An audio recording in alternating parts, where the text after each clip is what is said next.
Just about 7:24, everyone. President Trump's crime and immigration crackdown could be hitting Chicagoland as soon as this week. It has received mixed reviews in the nation's capital and plenty of rebuke from Illinois politicians in advance. But plans don't appear to be slowing down. So I'm joined now by Illinois Attorney General Kwame Raoul. Thank you so much for being back with us. We appreciate it. Thank you for having me. There's so much going on. Let's get right into this. You have called this move performative and illegal. Very strong words. How so? And even though we are already seeing protests against it, what legal tools do you actually have to prevent it or to fight back at this point? Yeah, well, we've sued the administration at least 35 times. Most recently, our latest suit was to challenge the conditioning of funding for victims of crime. And so it seems disingenuous why I say it's performative. How do you condition funding for victims of crime? How do you release forced trigger resets? How do you cut off funding for crime interruption, community violence interruption, and say you're really concerned about the crime? Listen, we undoubtedly have a crime problem in Chicago, as all major cities in America do. However, law enforcement officials have worked hard. Crime is on the way down. We still have a lot of work to do. We've had great collaborations with federal law enforcement officials, the FBI, the DEA, ATF, other agencies. If the president were serious, he wouldn't be sending in military troops who are not trained in crime fighting.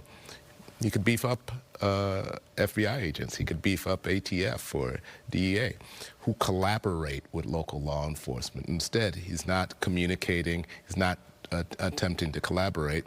He just wants to demonstrate an authoritarian demonstration of force, as a Putin would, or as they would in China or Korea.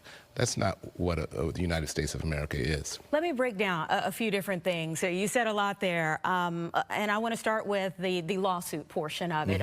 You were a part of state's attorneys general, I think it was 21 altogether, who filed a brief when the guard was called up in California in June. They did still end up there. So how do you expect this to be different? Well, the suit in California is still pending, that went to trial. There was demonstrations and violence that erupted in California that led to an argument that the president needed the National Guard to keep their immigration enforcement activity effective, to protect them from disruption. There's no such disruption going on in Chicago right now. I would hope that people who would protest this notion of the National Guard coming in would do so peacefully.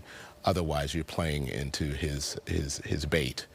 That is precisely what he wants, to make an argument that, oh, this is necessary to tamp things down. You know, we can demonstrate peacefully. We demonstrated that during the Democratic National Convention last year. Superintendent Snelling has demonstrated that he's a great superintendent. He can manage protests, as well as he could focus on the crime, as crime is going down. We've had a number of mass shootings and horrific events, and so I'm in no way saying that we don't need to focus on the crime. We absolutely do, and we need to do so in partnership with federal law enforcement, not the National Guard. Okay, so a few things there. You talked about playing into certain things. Obviously, a lot of people are looking at what happened over the weekend. The Trump administration repeatedly calling out Chicago's violence before the weekend, and especially now after. We did have, in fact, over 50 people shot, which is just horrific. I mean, anybody can call that out for what it is. But on the other hand, I'm glad to hear you put your faith behind Superintendent Snelling.